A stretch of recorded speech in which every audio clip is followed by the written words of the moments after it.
Bonsoir à toutes et à tous, et merci d'être venus ce soir pour la dernière conférence des Mardis de l'Histoire 2024-2025, avec un thème tout à fait d'actualité, qui est Pierre Doury et la construction du conservatoire. En effet, si le conservatoire est inauguré officiellement le 18 octobre 1975, les cours y ont commencé dès la rentrée 1974.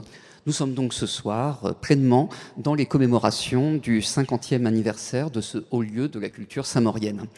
Et j'ajoute, avant de débuter la conférence en elle-même, que c'est avec une émotion toute particulière que j'ai préparé cette conférence. En effet, je suis entré au conservatoire de Saint-Maur à l'âge de 5-6 ans à peu près, et j'en suis sorti quasiment 20 ans après.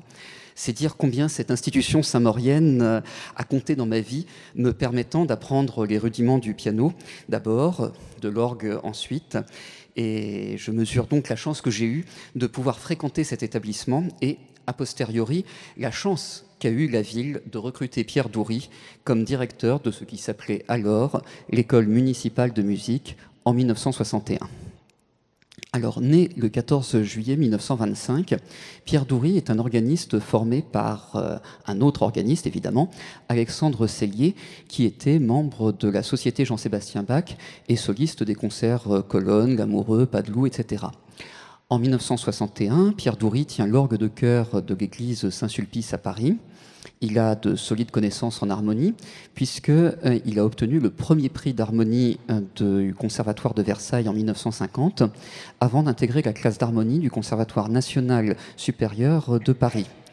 Depuis 1954, Pierre Doury donne des cours de formation musicale l'été dans différents lieux et se spécialise dans des études grégoriennes.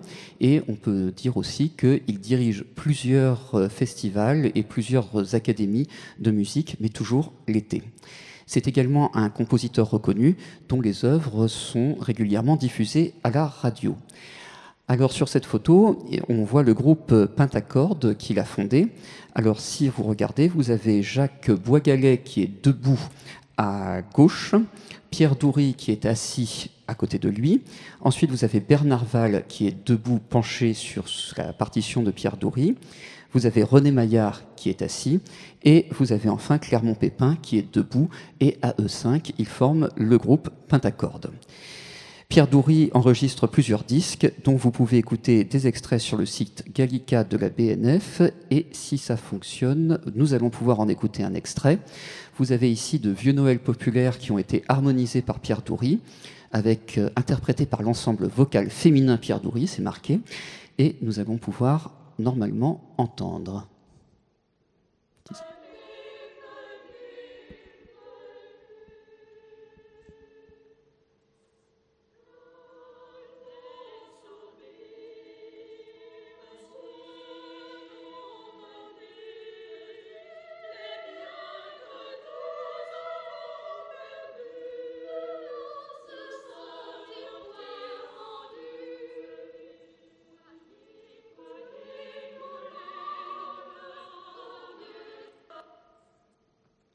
Vous avez plusieurs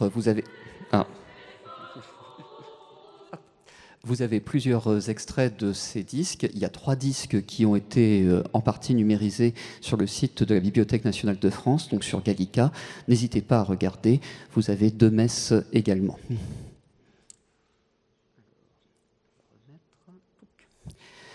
Donc, la question qui se pose, c'est comment cet organiste, compositeur, arrive à Saint-Maur.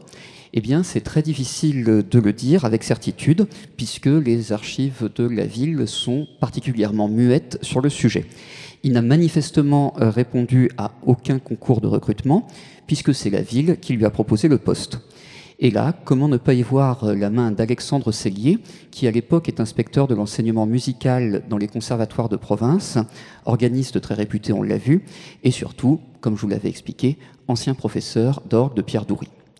En 1961, Pierre Doury a 36 ans, il n'a jamais dirigé d'école de musique, et pourtant, il va transformer profondément celle de Saint-Maur. En 1961, l'école de musique de Saint-Maur s'apprête à fêter ses 30 ans. C'est en effet en 1931 que, face au développement du goût des enfants et de leurs parents pour la musique, M. Quiévreux a l'idée de créer un ensemble de cours remplaçant les cours de musique donnés le jeudi dans le sous-sol de la mairie. Cette école accueille tous les enfants âgés d'au moins 8 ans, sachant, je cite, « parfaitement lire et écrire », et ceux plus âgés ayant déjà des connaissances musicales. À l'époque, le maire est Auguste Marin et il donne à l'école 2 pièces au-dessus du tribunal au 64 avenue Diderot. Cependant, aucune délibération n'est passée au conseil municipal. L'école n'a donc aucune existence juridique. Jusqu'en 1939, les professeurs ne sont pas payés par la ville et ne touchent aucune indemnité, alors même que l'enseignement théorique et instrumental est entièrement gratuit. Pourtant, fin 1938, dans une lettre lue à la réunion du comité de défense des intérêts généraux du Petit Parc et du Vieux-Saint-Maur, les parents se plaignent des, je cite, leçons dites gratuites et des cours de musique comportant des droits d'inscription mensuels, auxquels s'ajoute le conseil de prendre l'autobus pour se rendre aux nouveaux locaux de l'avenue Louis-Blanc. Cette année-là, l'école propose en effet des cours de violon, de violoncelle, de piano, de flûte, de clarinette, de hautbois, de saxophone et tous les instruments de cuivre, sans oublier le chant, mais, faute de place, certains cours ont été délocalisés dans d'autres bâtiments communaux que ceux de l'avenue Diderot. Les élèves sont donc priés de se rendre à différents endroits de Saint-Maur. Une distribution des prix a lieu chaque année et l'école cesse ses activités à la déclaration de guerre au début septembre 1939. En 1942, M. Nast est nommé directeur de l'école de musique par arrêté municipal et les cours reprennent à la rentrée 1943 sous l'impulsion du maire de l'époque, Johannes Stett. Mais, le 30 août 1943, la préfecture demande des explications. Comment la ville peut-elle nommer un directeur d'une école qui n'existe pas ? Cependant, vu l'ancienneté de l'école et les circonstances, la nomination du directeur est entérinée par les autorités, mais la situation administrative n'est absolument pas réglée. À partir de 1943, les professeurs reçoivent cependant une indemnité de déplacement de 25 francs de l'heure. En 1944, M. Nast décède et c'est M. Dumont qui lui succède. Si on regarde entre la création de l'école en 1933 et la mort de M. Nast en 1944, le nombre d'inscriptions est passé de 67 à 425. Mais attention, le nombre d'inscriptions ne correspond pas forcément au nombre d'élèves, en fait ne correspond pas du tout au nombre d'élèves, puisque chaque étudiant s'inscrit en moyenne à 2 cours. Ce nombre d'inscriptions ne fait ensuite qu'augmenter, avec un pic de 810 inscriptions en 1959, et entre-temps, l'école déménage et s'installe à la rentrée 1955 dans de nouveaux locaux, au 73 avenue Diderot.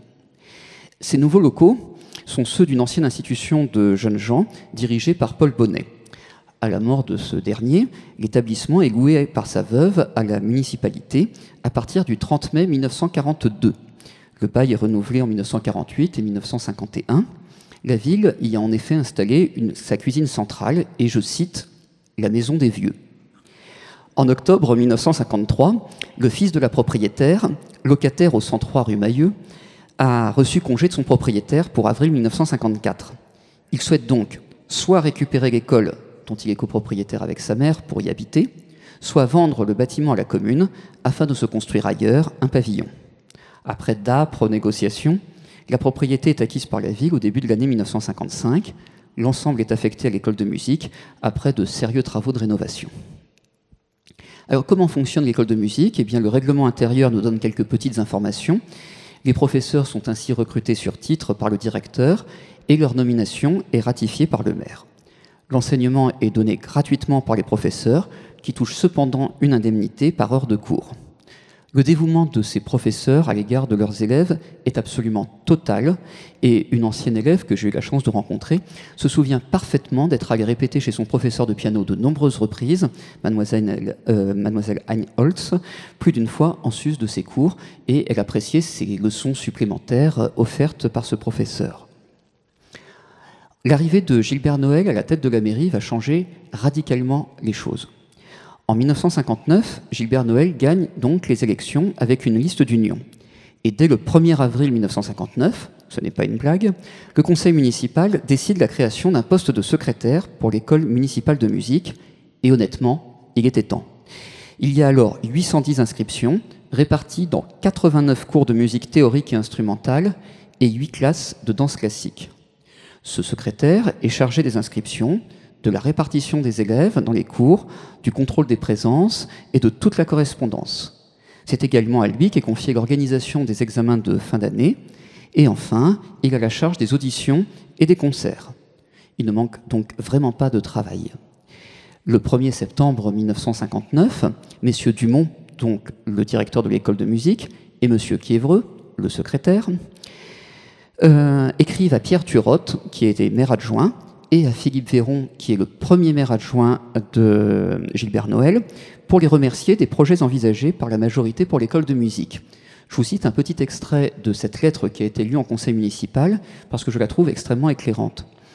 Le personnel enseignant est conscient qu'il s'est élevé enfin une voix autorisée pour donner à notre académie locale la place qui lui revient dans la cité, car, il faut le reconnaître, si l'intérêt s'est porté plus particulièrement sur les sports, pour lesquels des sommes considérables ont été consacrées pour l'édification de stades et de piscines, l'école de musique est restée la parente pauvre, et cela depuis 27 ans. Faute de crédit, le directeur assure alors en effet les cours de chant, de diction, de cuivre et de solfège, tout cela au détriment des fonctions de direction et de contrôle technique. Les deux hommes réclament donc une hausse des crédits pour pouvoir embaucher de nouveaux professeurs.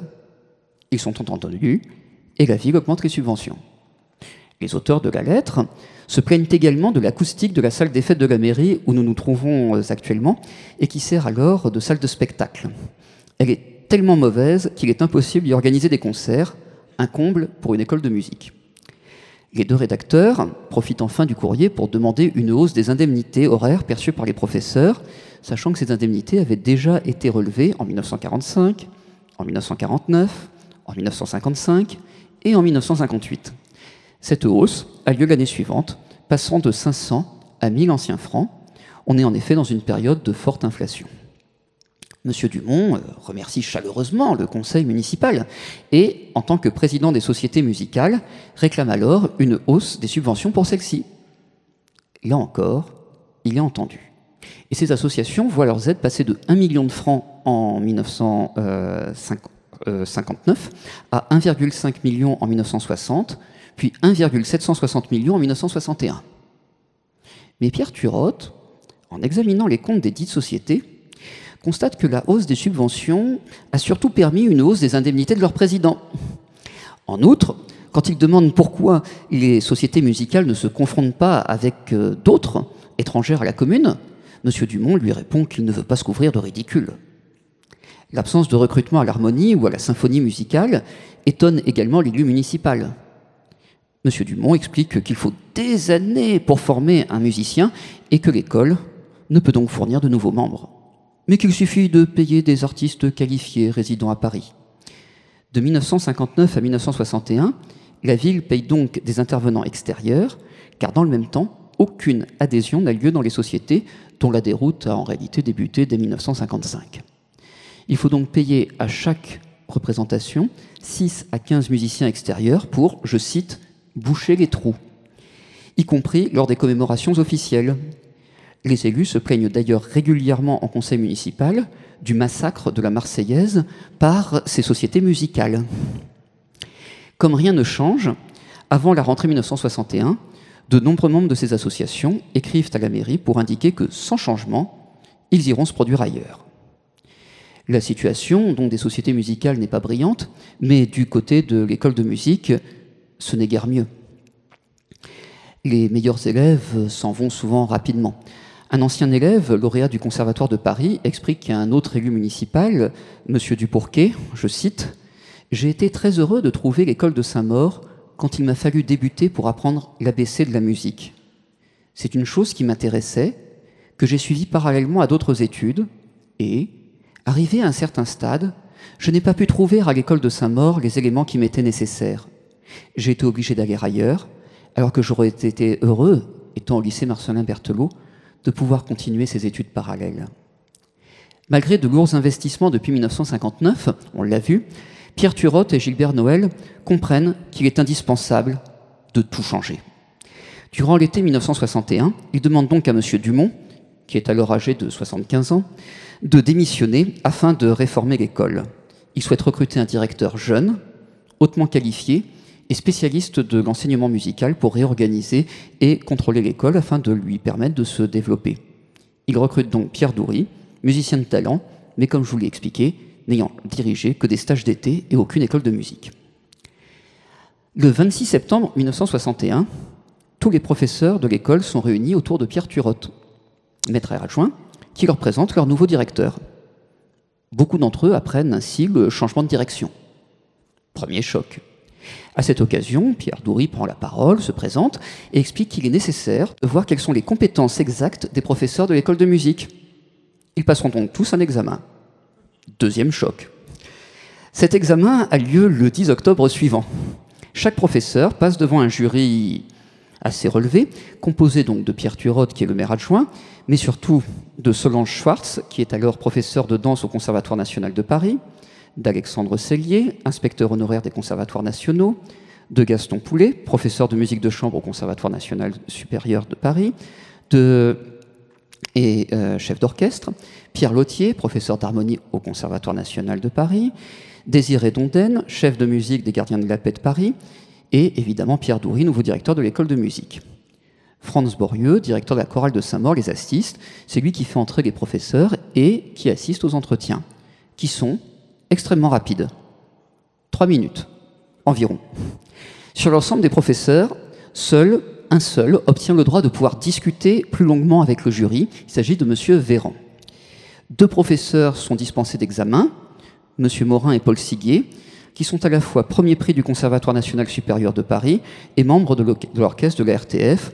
Il semble donc que cet examen soit surtout l'étude des titres des professeurs. Mais qu'en résulte-t-il ? Eh bien, à l'issue de cet examen, un certain nombre de professeurs sont, je cite, déchargés de certains de leurs cours. Claude Le Tourneur perd ainsi simplement ses cours de violon, mais a la chance de conserver ceux de solfège. Quelques-uns sont tout simplement remerciés, car considérés comme trop âgés. C'est le cas de Madame Abadi, qui enseignait le violon et le solfège, de Monsieur Bellois, qui enseignait la trompette, ou de Monsieur Gamère, qui était professeur de flûte. D'autres sont également congédiés, car, je cite, « leurs qualités pédagogiques ou musicales ne sont pas jugées suffisantes », comme Madame Laurent au piano et le fameux Monsieur Véran, ce professeur qui avait réussi à discuter avec le jury. Eh bien, ça ne lui a pas été bénéfique. Il a été remercié alors qu'il était professeur de saxophone et de clarinette. Dans le même temps, il faut bien remplacer évidemment ces professeurs. Pierre Doury recrute de nouveaux professeurs et ouvre de nouvelles classes, comme les percussions ou le violoncelle. Le niveau des nouveaux enseignants est absolument remarquable pour une école de musique de banlieue qui n'offre ni des locaux adaptés, ni un salaire attractif. Les enseignants sont en effet payés 10 nouveaux francs par heure de cours effectués. Et si on s'amuse à comparer avec le site de l'INSEE ce que ça donne aujourd'hui, ça fait à peu près 19 € de l'heure. Le directeur est également payé comme vacataire. Si le nombre de professeurs est plus élevé qu'auparavant, le nombre total d'heures d'enseignement reste le même, en raison sans doute de la chute des effectifs à la rentrée 1961. Cette chute s'explique aussi peut-être par la discrétion dont a fait preuve la municipalité dans le changement de direction. Ces changements sont radicaux et ils entraînent immédiatement de très vives réactions au sein du conseil municipal. En 1961, le conseil municipal de Saint-Maur est en effet très divisé entre les soutiens du maire, Gilbert Noël, qui est minoritaire dans son conseil municipal, et les soutiens du premier maire adjoint, Philippe Véron, qui a la majorité au sein du conseil. Certains professeurs remerciés par Pierre Doury et Pierre Turotte étaient aussi des militants de Philippe Véron. Au conseil municipal de novembre 1961, Philippe Véron se lance ainsi dans la défense de l'ancien directeur et des professeurs limogés. Et sa vindicte est d'autant plus importante que le fameux Pierre Turotte, à la manœuvre, est un ancien proche qu'il a abandonné pour soutenir Gilbert Noël. Philippe Véron a beau jeu de faire remarquer des soupçons de favoritisme dans le choix de certains professeurs.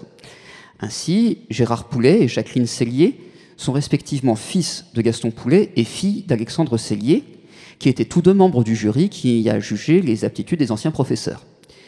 Par ailleurs, plusieurs chefs de pupitre de la musique des Gardiens de la Paix ont été désignés pour s'occuper de certains cours d'instruments, que ce soit en cor, en clarinette, en saxophone.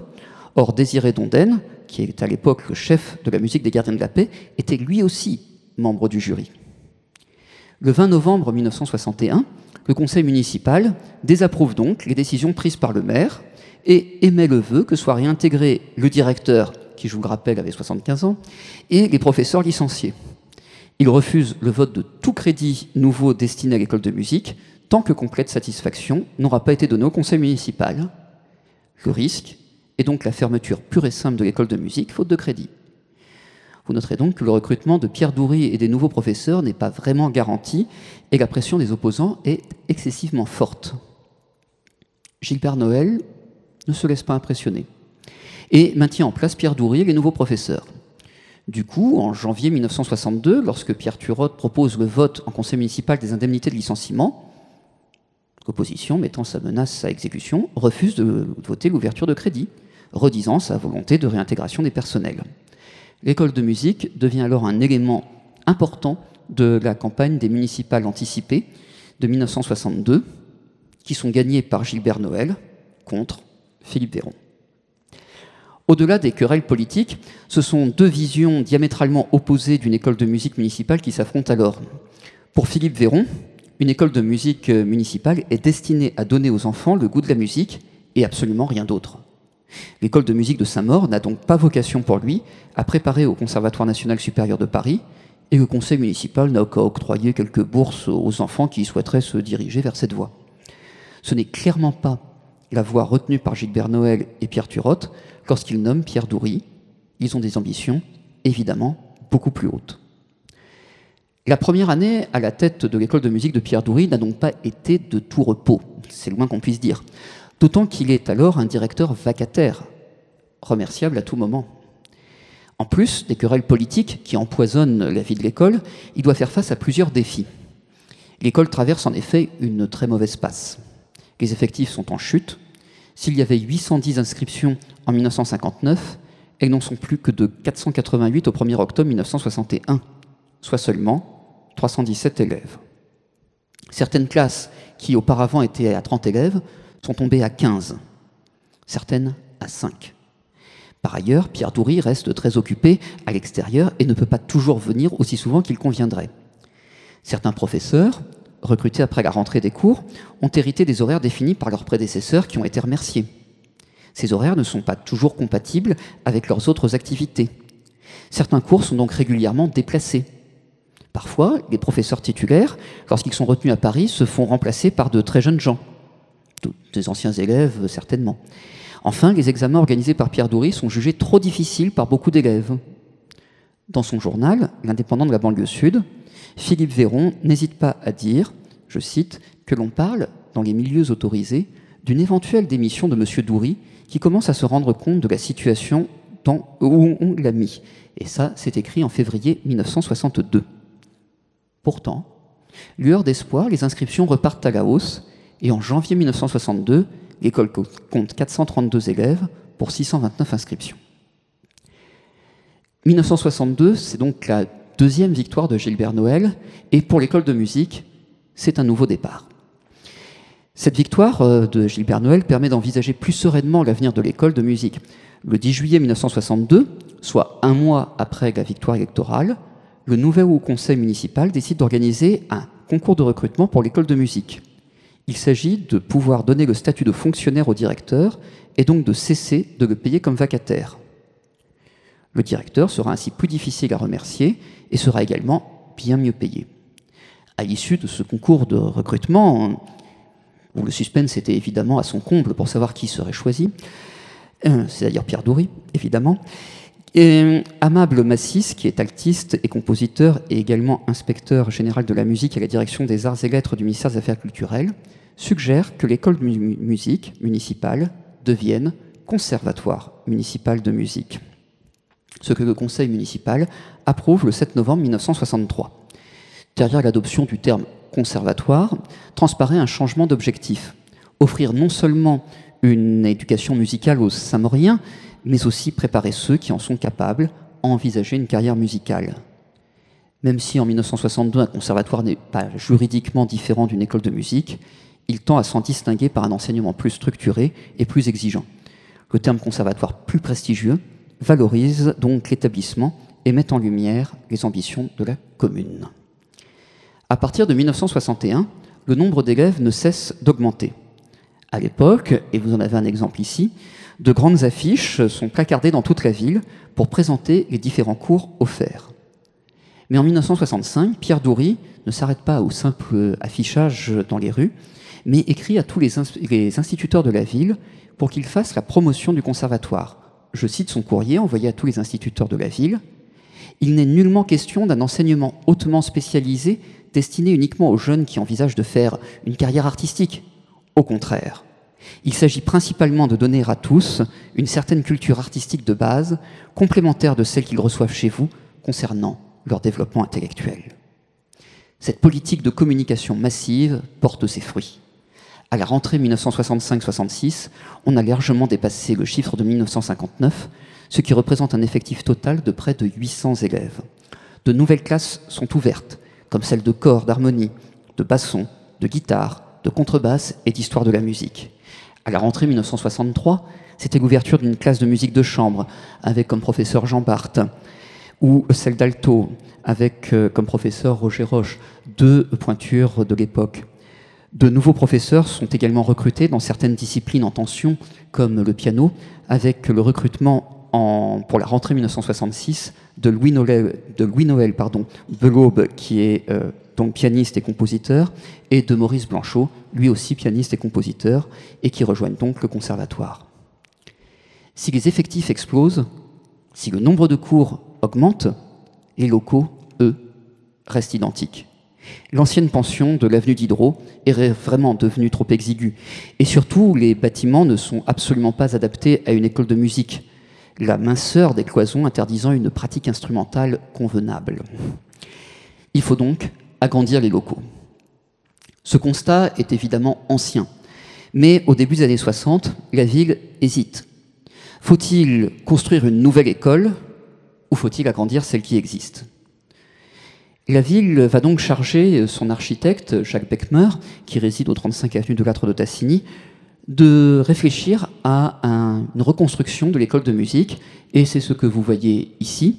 Alors, vous ne voyez pas très bien, je pense, mais vous avez le bâtiment existant de l'ancienne Passion Bonnet qui est représenté en hachure grisée, et l'idée, c'est de doubler la surface au sol, de augmenter la hauteur, ce qui permet de quintupler la surface de plancher disponible. Mais évidemment, pour pouvoir réussir à faire ces agrandissements, il faudrait d'une part trouver des locaux pour accueillir l'école de musique le temps des travaux, parce que là, ça paraît un petit peu difficile de faire les deux ensemble. Et puis surtout, c'est un projet coûteux qui prendrait beaucoup de temps. Par conséquent, la ville préfère édifier 3 nouvelles salles dans un bâtiment scolaire préfabriqué. Et le 20 décembre 1963, le conseil municipal vote une convention avec Jacques Beckmer pour la construction d'un préfabriqué de type Jossermoz au fond de la cour du bâtiment, au fond de la cour du 73 avenue Diderot. Alors, vous avez ici le petit plan lors de l'acquisition de cette propriété par la ville. Vous constatez qu'il y a ici l'école de musique, donc le bâtiment dont on peut encore voir la façade, mais il y avait également des baraquements tout autour, un abri à vélo et puis une cuisine en fond de cour. Donc ce sont tous ces baraquements qui sont démolis et qui permettent d'installer le nouveau bâtiment que voici, sans abattre les arbres qui sont dans la cour et qui, je vous le signale aussi, sont toujours là aujourd'hui. Même agrandie, l'école reste trop petite et Philippe Aucoret se souvient que les répétitions de l'harmonie avaient lieu au rez-de-chaussée du bâtiment principal, qui s'appelait alors salle Mozart, tandis que les cours de trompette étaient donnés dans le préfabriqué. De nombreux cours étaient évidemment décentralisés dans la ville, faute de place, et partout dans l'école s'entassait du matériel qu'il était impossible de stocker correctement. Il faut donc trouver une solution. Donc, dans le même temps, après la construction de ce préfabriqué, la ville réfléchit à la construction d'un conservatoire ailleurs dans la ville, et l'idée est d'en construire un au square de la Convention. est de construire ceci. C'est la reprise d'une idée envisagée par Pierre Turotte, toujours lui, qui était maire adjoint avant 1962. Il ne s'est pas représenté aux élections de 1962, Gilbert Noël n'ayant pas voulu de lui sur la liste, et évidemment Philippe Véron n'en est pas voulu non plus. Donc ce dernier avait chargé en toute discrétion, et donc non officiellement, un architecte de Rouen, Michel Percheron, de réfléchir à un projet, c'est ce que vous voyez ici. Une première étude en 1960 prévoyait l'implantation au square de l'Abbaye, mais rapidement, le choix se porte sur le square de la Convention, qui, pour vous le savez tous, je le pense, est sur 2 niveaux, avec une partie qui est quand même beaucoup plus basse. Et donc, ça permettait de profiter avec bonheur de la géographie du site, en réutilisant la partie basse pour les sous-sols du bâtiment, il n'y avait pas besoin de creuser.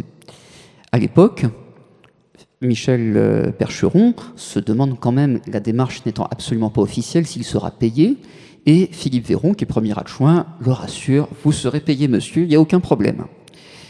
Oui, sauf que le projet n'est absolument pas présenté, sauf une fois en commission par Pierre Turotte en octobre 61, qui indique que ce projet comporterait une salle de théâtre de 1200 places, 2 salles de conférence, de respectivement 200 et 500 places, et une école de musique. Tout ça dans ce bâtiment. Je ne sais pas comment ça rentre. Mais le conseil municipal n'est absolument pas appelé à délibérer sur le sujet. Après la réélection de Gilbert Noël et la disparition de Philippe Véron, Michel Percheron s'inquiète pour ses honoraires. Et il va donc écrire à de nombreuses reprises à la ville pour demander à être payé.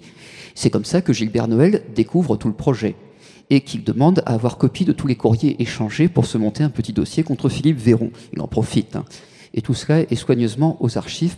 Par contre, ça a été bien conservé. Et donc, cette fois-ci, Gilbert Noël trouve que le projet est quand même bien ficelé et il présente ce projet de cette maison des arts et de la culture à la commission des affaires sociales et culturelles le 17 novembre 1962. Gilbert Noël indique à cette occasion, je cite, que malgré les divergences politiques, il faut reconnaître que ce projet présente un intérêt indéniable sur le plan culturel. Ce centre permettrait de répondre à un triple objectif. La salle des fêtes de l'hôtel de ville ne présente pas les normes réglementaires imposées par la préfecture de police pour la tenue de spectacles de variétés, de concerts, etc. La mise en place dans l'ensemble du centre culturel de salles adaptées permettrait de répondre aux vœux de nombreuses associations saint-mauriennes. Enfin, l'école municipale de musique, qui est toujours à l'Étroit ou 73 avenue Diderot, trouverait au centre culturel une place de choix et son transfert libérerait des locaux à l'avenue Diderot qui pourraient être affectés aux sociétés locales pour leurs réunions de bureau. Le sujet et ce projet est présenté au conseil municipal en mars 63. Tout semble être bien lancé pour que ce bâtiment voie le jour. La ville signe alors une convention officielle avec Michel Percheron pour la création de cette maison. Et le numéro 448 bis de la Gazette Sud, qui est le journal cette fois-ci de Gilbert Noël, explique que ce projet a pour but de compenser la disparition du théâtre de verdure du stade Chéron, qui a été détruit pour mettre des cours de tennis, et de donner à l'école de musique les locaux nécessaires pour son fonctionnement rationnel. Et il est indiqué, je cite, « L'architecte s'est imposé de respecter au maximum le tracé et l'harmonie du square de la Convention. » Alors là, vous avez la maquette. Je vais maintenant vous montrer le plan qui montre le respect de l'harmonie. Donc, si vous regardez, vous avez ici le boulevard de Champigny avec le grand portail d'entrée. Alors, effectivement, vous avez la grande allée qui est conservée, du moins sur ce plan-là, mais si on regarde attentivement, on verra que ce n'est pas tout à fait exact. La maison de la culture prend place ici, et puis le reste est un petit peu remodelé. Mais ce qui n'apparaît pas vraiment, ou très très peu, juste ici, puisque le plan a été légèrement modifié, c'est que la préfecture a imposé la construction d'un parking qui n'était pas prévu à l'origine. Et donc il y a ici, sur toute cette place, qui est ici, sur 2 niveaux, la construction d'un parking à 2 niveaux qui entrerait sortie boulevard de Champigny ou sur d'autres projets de Michel Percheron, où il y aurait l'entrée boulevard de Champigny et une double sortie, une double rampe de sortie sur la rue de la Grande Ceinture. Alors, avec tout cela, je ne sais pas ce qui resterait vraiment du square de la Convention originelle. Là, on peut avoir des doutes. Et ces doutes, je ne suis pas le seul à les avoir, évidemment, puisque dans l'indépendant de la banlieue sud, le journal de Philippe Véron, en février 1964. Celui-ci critique évidemment vertement ce projet et rappelant que Gilbert Noël est celui qui fait disparaître tous les espaces verts de Saint-Maur, à commencer par la place Saint-Mame, que vous connaissez certainement tous aujourd'hui comme étant l'emplacement du lycée Gourdou-Le-Seur. Mais Philippe Véron reproche également un projet de construction de gigantesques parkings, place des Marronniers, qui depuis a été abandonné. De toute façon, ce projet de maison de la culture au square de la Convention bat rapidement de l'aile quand le ministre des Affaires culturelles, qui est donc André Malraux, indique qu'il est impossible de juxtaposer dans le même bâtiment une école de musique municipale et une maison de la culture. La ville demande alors à Michel Percheron de ne travailler que sur une maison de la culture, en incluant dans son projet un parking souterrain, ce que je vous ai expliqué, et les logements F2 pour le gardien et F5 pour le directeur. Puis, on n'entend plus parler de ce projet qui est tout simplement enterré, sans tambour ni trompette, puisque la municipalité a un projet beaucoup plus ambitieux, avec un emplacement beaucoup plus central, c'est-à-dire rue Kruger.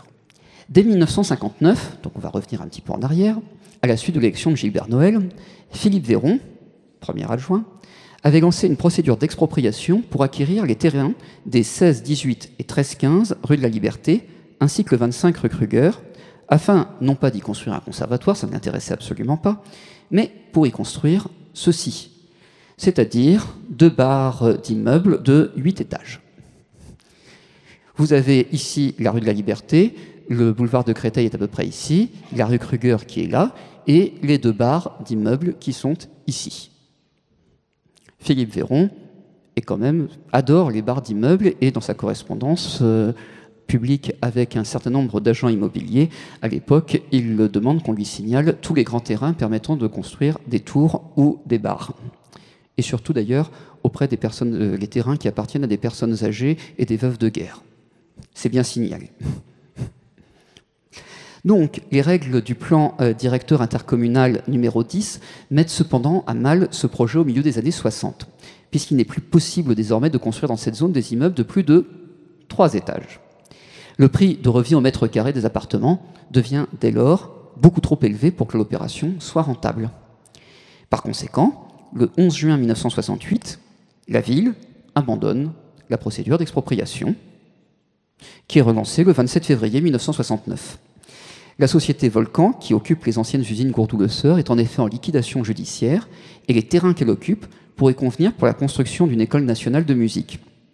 Le liquidateur est prêt à céder le foncier pour 800 000 francs, soit un montant inférieur à celui estimé par la direction des services fiscaux. C'est assez rare pour le signaler. Le 29 avril 1969, le conseil municipal accepte de passer une convention avec Serge Massel, architecte en chef des bâtiments civils et palais nationaux, pour la construction du conservatoire. Alors, ce nom de Serge Massel ne vous dit peut-être rien, et pourtant, vous connaissez tous sa plus grande œuvre à Saint-Maur, puisque c'est lui qui a dessiné le château d'eau, qui est alors en construction, et qui est en construction au bout d'un terrain qui appartient à un certain Pierre Turotte. Toujours lui.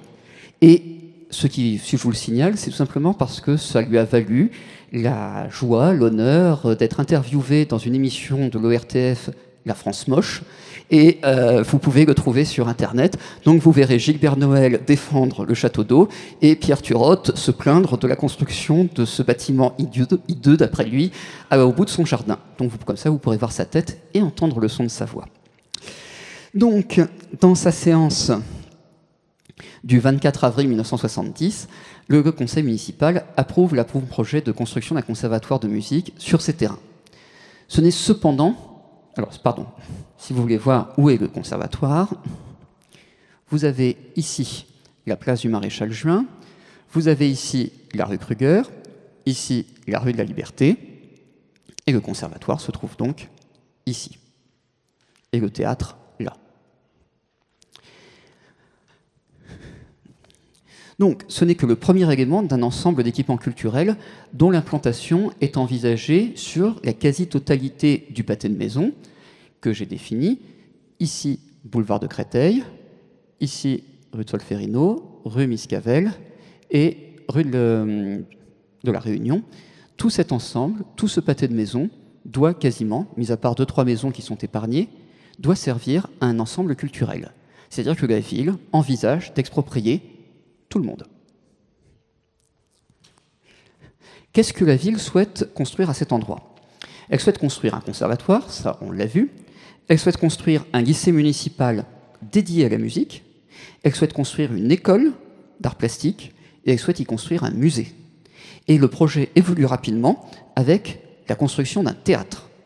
Vous comprenez donc un peu mieux pourquoi il faut un espace aussi grand, puisqu'il faut aussi compter une cantine qui serait commune à tous ces équipements.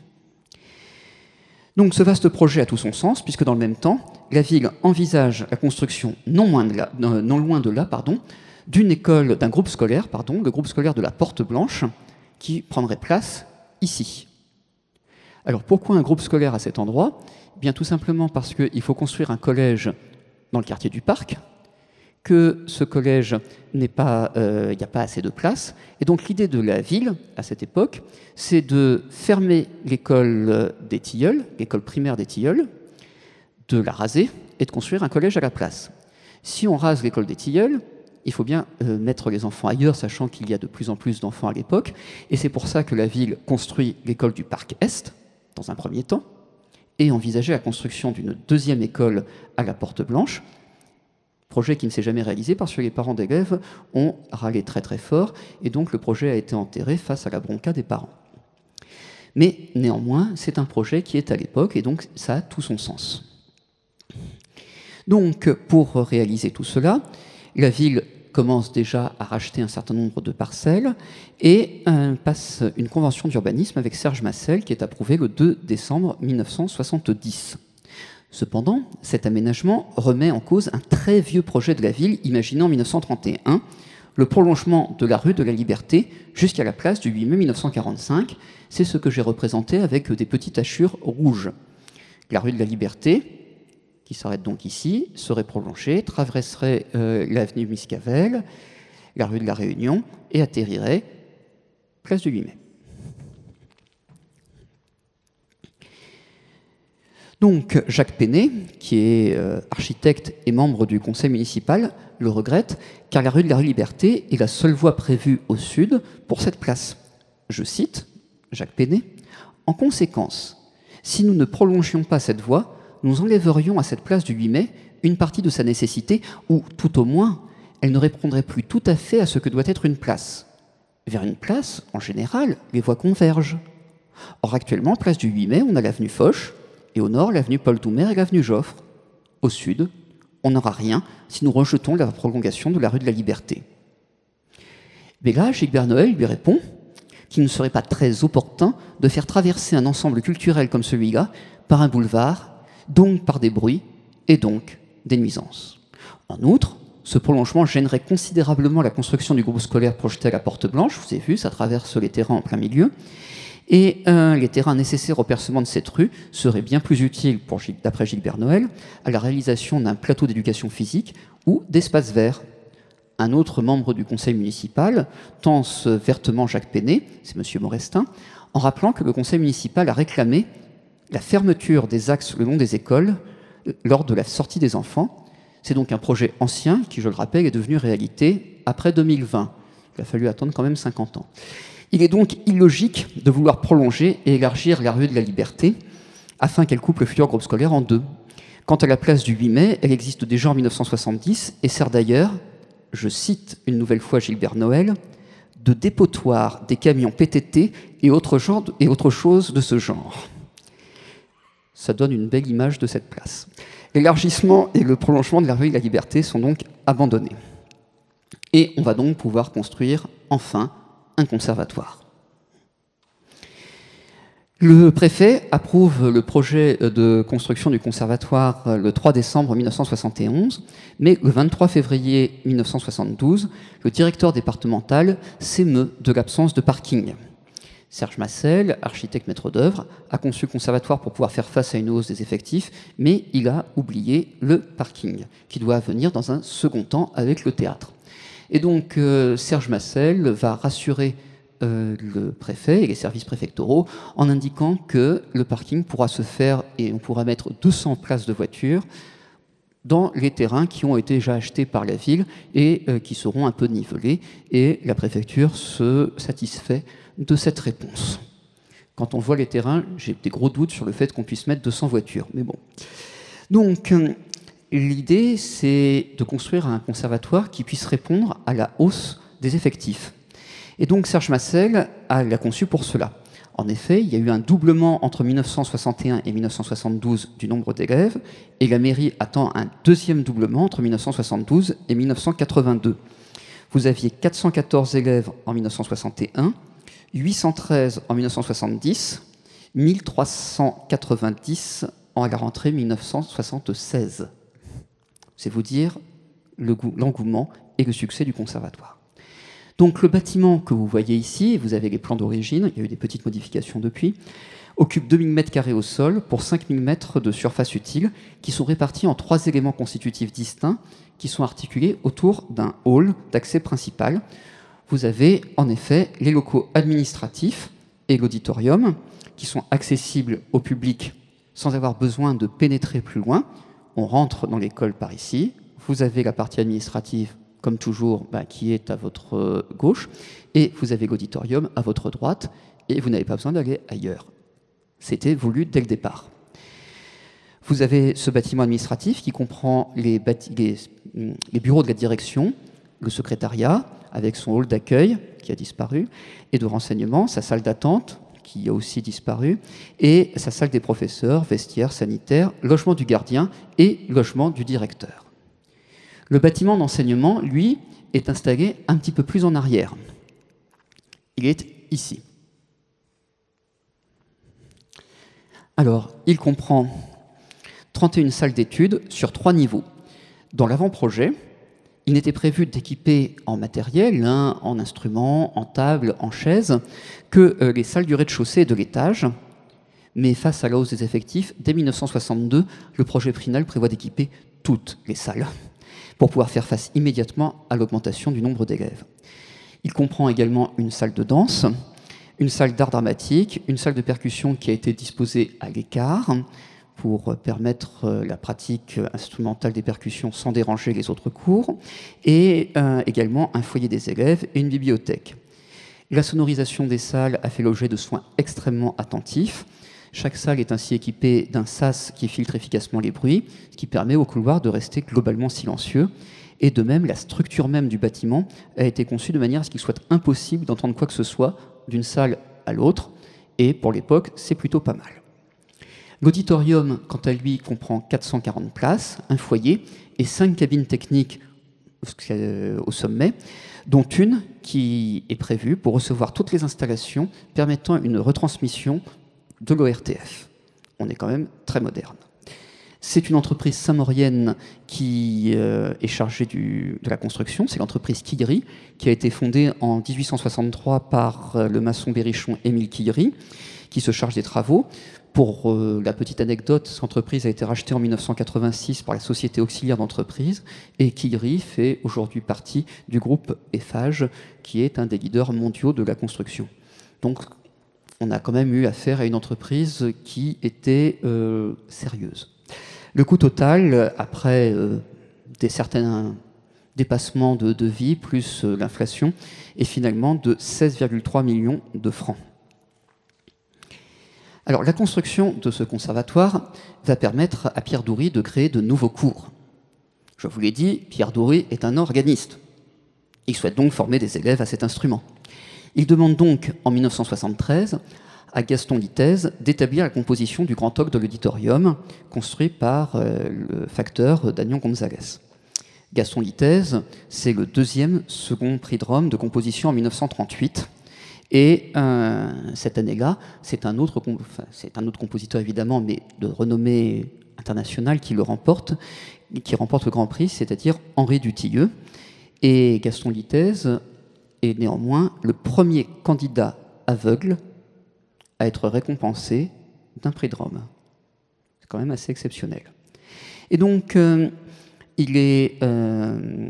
Gaston Litez est depuis 1946 l'organiste titulaire des grandes orgues de Saint-François-Xavier à Paris, et il est également responsable du service de musique religieuse à la radiodiffusion nationale et à l'ORTF de 1944 à 1975 et il est titulaire de l'orgue de l'auditorium 104 de la Maison de la Radio. Et depuis 1938 à 1969, il a enseigné à l'Institut national des jeunes aveugles. Suite à cette collaboration technique, Pierre Doury demande conseil à Gaston Littès quant au choix du professeur qui va fonder la classe d'orgue. Alors, vous avez ici une photo très intéressante où vous avez Pierre Doury et à côté Gaston Littès et à côté encore son épouse, à Gaston Littès, je précise.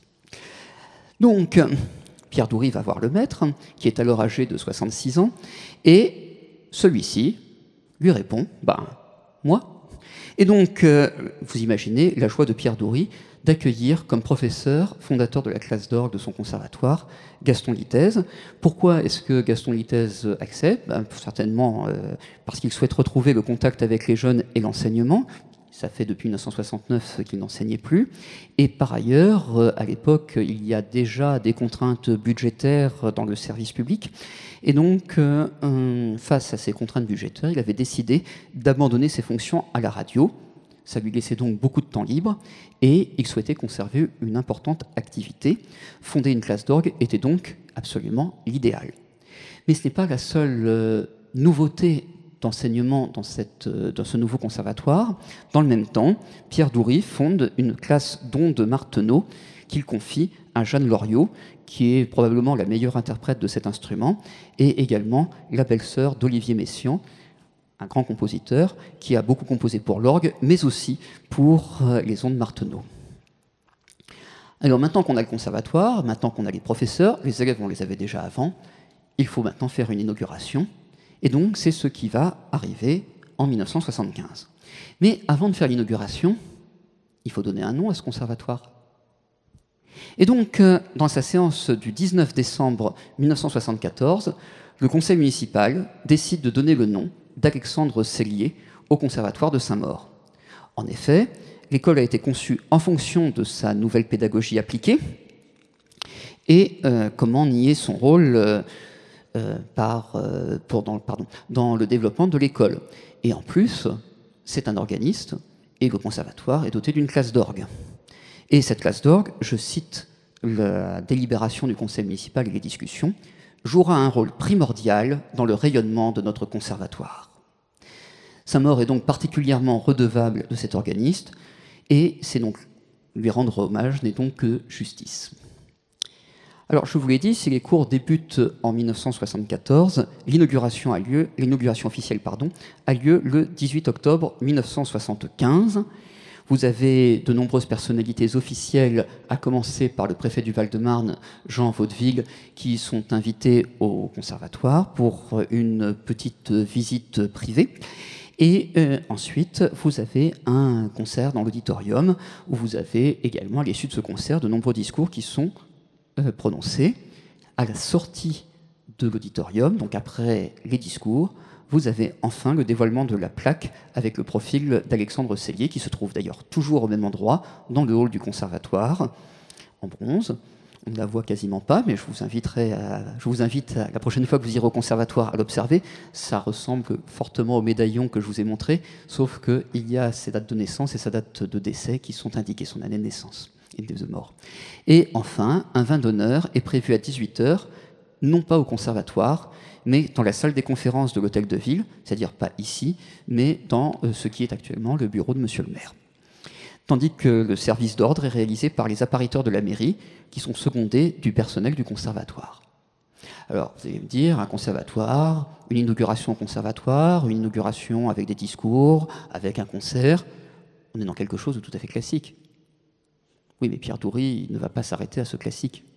Et vous allez avoir carrément un festival d'inauguration qui va avoir lieu, dont vous avez ici toutes les dates et tous les concerts. C'est un festival exceptionnel, 13 concerts sur 3 semaines et demie, avec pêle-mêle les guitaristes de Paris, des séances de sonates avec Gérard Poulet au violon et Maurice Blanchot au piano, un sextuor d'ondes Martenot de Jeanne Loriot, un quatuor à vent de Maurice Bourg, le concert de l'ensemble instrumental du conservatoire, un récital par Gaston Littès, mais comme Gaston Littès va créer lors de ce festival une œuvre composée par Pierre Doury pour orgue et de piano. Il sera accompagné par Gérard Offray et Maurice Blanchot. Comme ça, il pourra créer la balade pour 2 pianos et orgue. Vous avez également un concert de l'Association des élèves et anciens élèves, un orchestre de chambre, un récital de piano, des chœurs, etc. Bref, on a un programme absolument exceptionnel avec des musiciens de tout premier ordre pour fêter cette inauguration. On a donc des locaux flambant neufs, il y a 50 ans, des professeurs de premier plan, un directeur énergique. La recette fonctionne et le Conservatoire de Saint-Maur s'impose rapidement comme un établissement de tout premier plan, d'où sa labellisation Conservatoire national de région en 1981, ce qui est une véritable reconnaissance. Et en 2007, nouvelle reconnaissance, l'établissement est labellisé par le ministère de la Culture, Conservatoire à rayonnement régional, ce qui lui permet de délivrer des diplômes nationaux. Aujourd'hui, on a plus de 1200 élèves venus de toute la planète qui profitent de l'enseignement de plus de 90 professeurs sous la direction de Bruno Montovani, compositeur, chef d'orchestre de renommée mondiale.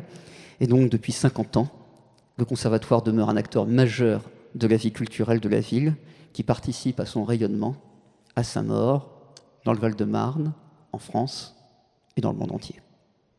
Je vous remercie.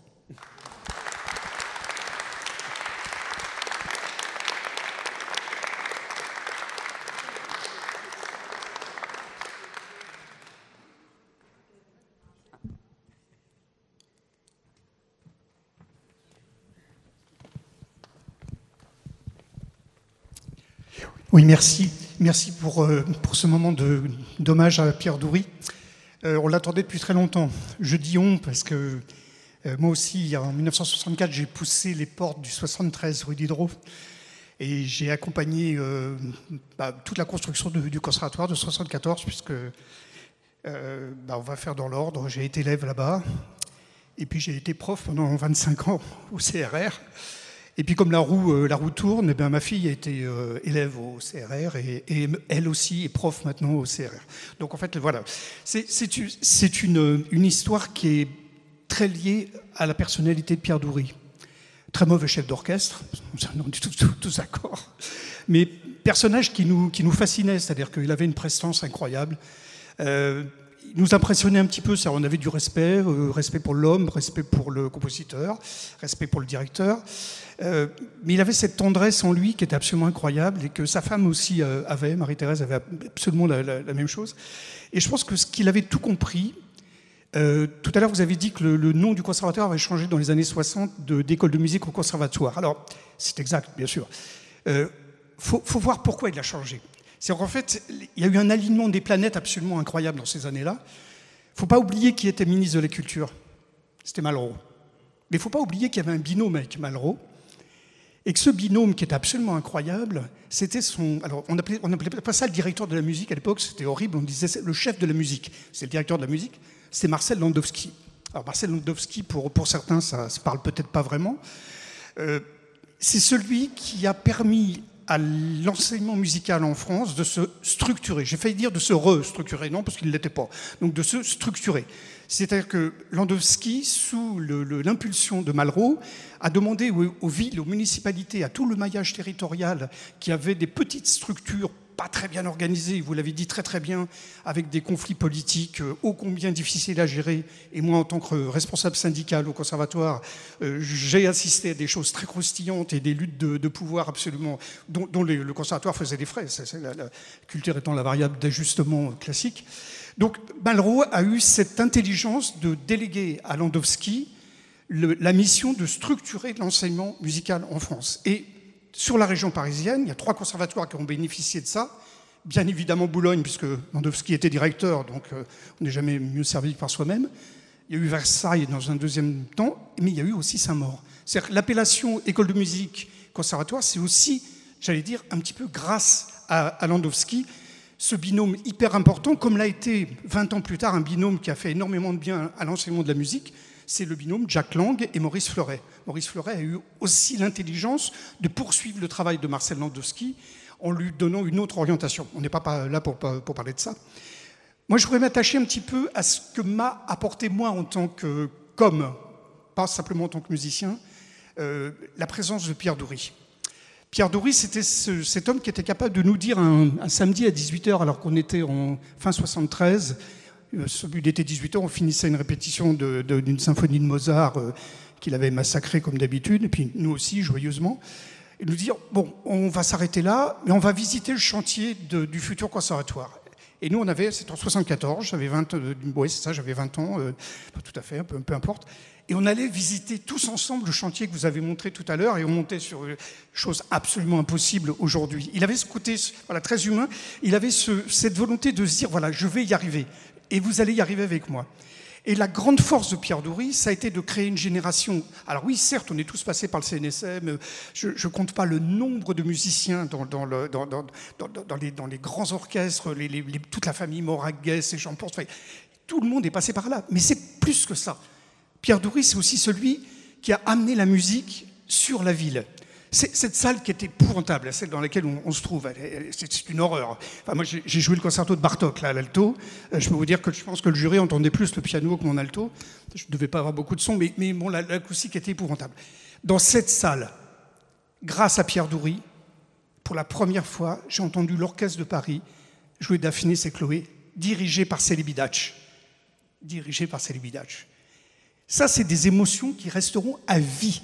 Et je pense qu'il a créé un nombre incroyable de musiciens professionnels, enfin il a aidé, j'allais dire, donc, mais il a aussi aidé à ce que des gens soient mélomanes via ce conservatoire. Donc, merci Malraux, merci Landowski, merci Pierre Dory, et puis je suis presque persuadé, là je commence à recevoir pas mal de messages, je suis presque persuadé qu'à la rentrée, grâce à ses fils, peut-être grâce au directeur du conservatoire, on aura l'occasion de rejouer des pièces de Pierre Dory. En tout cas, moi, j'y tiens énormément. Et voilà. Donc, merci à vous et merci à Pierre Dory parce que si j'ai fait ce métier, 80%, c'est grâce à lui. Bien, mais... Merci beaucoup pour ce témoignage extraordinaire. J'ajouterai une petite chose, puisque c'est manifestement ce qui ressort de ce que j'ai pu consulter, c'est qu'il y a effectivement la personnalité de Pierre Dory qui est évidente, mais il y a également sa force de conviction aussi de Gilbert Noël. Et je pense que le binôme a aussi extrêmement bien fonctionné, puisque j'ai quand même retrouvé des cartons d'invitation dans les différents dossiers de la ville conservés aux archives municipales, où les examens de fin d'année, ou les auditions plutôt des professeurs, étaient toutes sous le patronage de Gilbert Noël qui y assistait. Ce qui montre quand même une appétence toute personnelle pour la musique de sa part. Je pense que le conservatoire était vraiment son bébé. Et j'ai retrouvé aussi que lorsque Gilbert Noël ne pouvait pas se rendre, c'était Madame Noël qui le représentait, ce qui est assez amusant.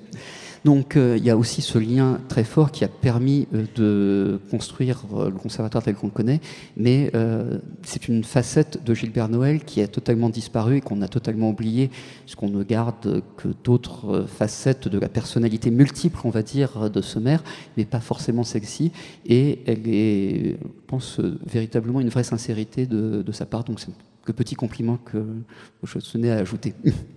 Est-ce que vous avez d'autres questions ?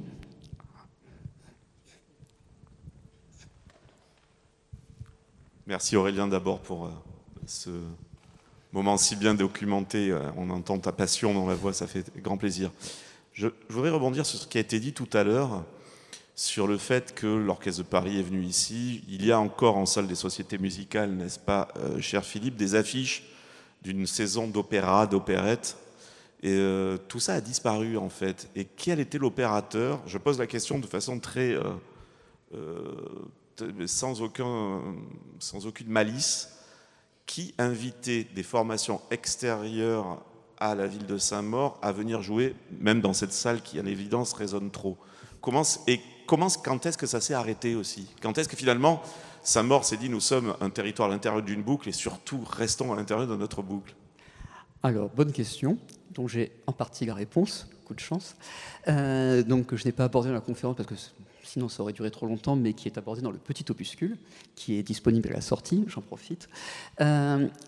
Les Pierre Dory fondent au début des années 1960, ils fondent la Société des concerts du Conservatoire, et c'est cette association-là qui va faire venir des orchestres extérieurs pour faire des prestations musicales dans la salle des fêtes de l'Hôtel de Ville, avec à peu près 4 concerts par an, qui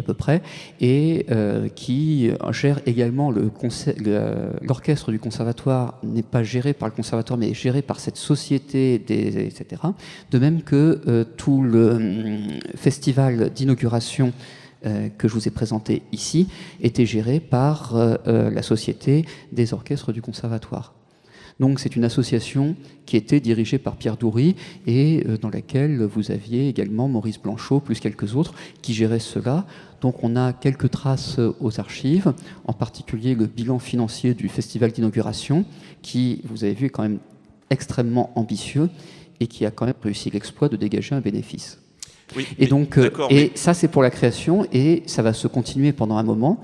Et la dissolution de cette association va se faire vers la fin des années 1980, donc peu avant le départ de Pierre Dory, qui va redonner l'orchestre au conservatoire et donc c'est le conservatoire qui va gérer directement sa saison. D'accord, mais quand Alain Tressalé parle de faire venir l'orchestre de Paris, déjà, je ne pense pas qu'il viendrait dans une salle comme ici aujourd'hui, mais au bas mot, puisque tu parles d'un d'INSEE, ça coûte entre 100 et 130 000 euros, un concert. Avec une salle aussi petite, la billetterie ne peut jamais couvrir ça. Comment a été subventionné, pardon, on parle d'argent, mais c'est aussi le nerf de la guerre. Tu parles de cette association, mais elle fonctionnait comment elle était, comment elle était financée pour se permettre d'inviter des formations, parce que même quand je vois qu'il y avait des reprises d'opéra de Mozart, etc., il faut quand même payer ces formations-là. Et je trouve qu'une ville comme Saint-Maur, avec une sociologie pourtant plutôt aisée, avec des gens qui payent des impôts, je suis Saint-Maurien, je paye mes impôts ici, donc on ne pourrait plus du tout se payer ce genre de prestations artistiques, tu vois. Alors je pense que au moins pour le début, donc dans les années 60, à mon sens, il n'y a pas de subvention, mais par contre, c'est des rapports, je ne vais pas dire de copinage parce que ce n'est pas le terme et c'est péjoratif, mais des rapports d'amitié qui font que Pierre Dory arrive à faire venir des ensembles parce qu'il connaît les gens et qu'à l'époque c'est plus simple et que les gens acceptent plus facilement de venir à Saint-Maur. Moi, c'est l'explication que j'ai, parce que je n'ai trouvé aucune trace de subvention.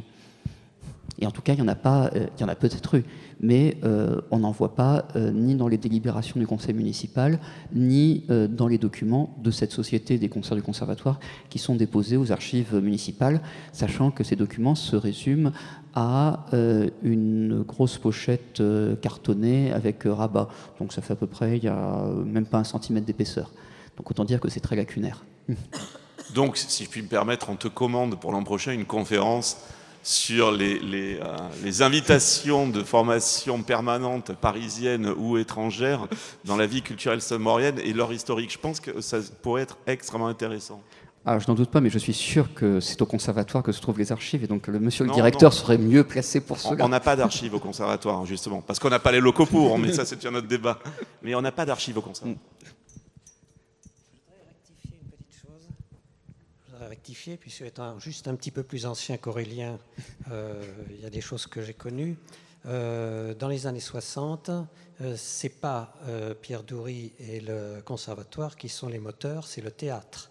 Le théâtre avec Pierre Delator, une aura un tout autre niveau que Pierre Dory. C'est ça qui a vraiment groupé. D'ailleurs, vous voyez, tout passe sous la coupe du théâtre. C'est lui qui organisait à la fois les spectacles, la musique également, tout se regroupait dans le même ensemble, avec pendant un moment une publication globale qui était Cité Culture, donc où toute la culture se retrouvait. Voilà, il y a eu une époque de belle entente en quelque sorte, positive. Alors oui, mais qui recrute Pierre Delatoré ? Pierre Dory. Donc, on a aux archives la date de recrutement pour le cours justement de théâtre qui a lieu à l'époque au conservatoire. Ah, recruté pour le théâtre, mais est-ce qu'il c'est à partir de là, du théâtre? Et à partir de là, c'est là où il prend une importance sur Saint-Maur et développe le théâtre sur Saint-Maur, mais en étant d'abord recruté en arrivant à Saint-Maur comme professeur. En revanche, Delator, il arrive à Saint-Maur déjà connu. Oui, comme beaucoup d'autres professeurs, enfin je veux dire...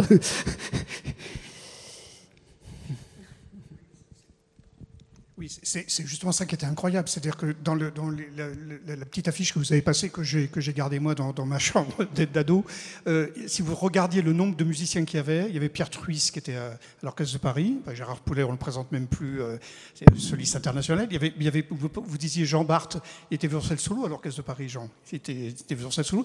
Il y avait Amaury Vallès, basson solo de l'Orchestre de Paris. Et il y avait un nombre de musiciens de l'Orchestre de Paris, c'est absolument incroyable. Et en fait, ce qu'avait réussi à faire Pierre Dory, c'était qu'il faisait venir tous ces musiciens pour renforcer l'orchestre. On se retrouvait, enfin moi j'ai le souvenir d'une de mes premières répètes j'en mettais pas une, et j'avais à côté de moi un violoniste de l'Orchestre de Paris. Je pense qu'aujourd'hui c'est même plus envisageable. Alors peut-être qu'effectivement il y a eu des deals, vous avez peut-être raison Bruno, je sais pas, alors, souvent les deuxièmes concerts, parce qu'ils doublaient le double toujours d'ailleurs l'Orchestre de Paris, ils font un deuxième concert avec le même programme, voire 3, et je sais qu'au niveau au niveau de la vente du deuxième, il y a peut-être un truc, peut-être un deal entre... je sais pas trop, mais je suis pas sûr de...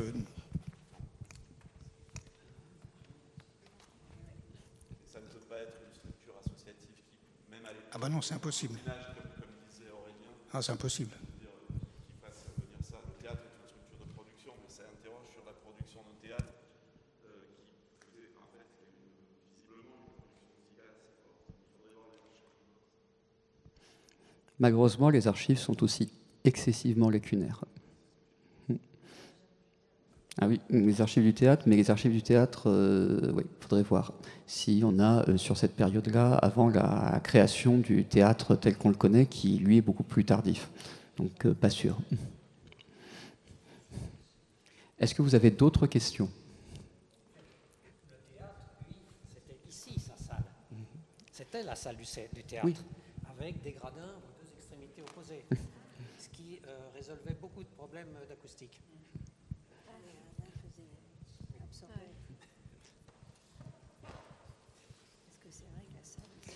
Bien, s'il n'y a pas d'autres questions, je vous souhaite une bonne soirée. Ceci était donc...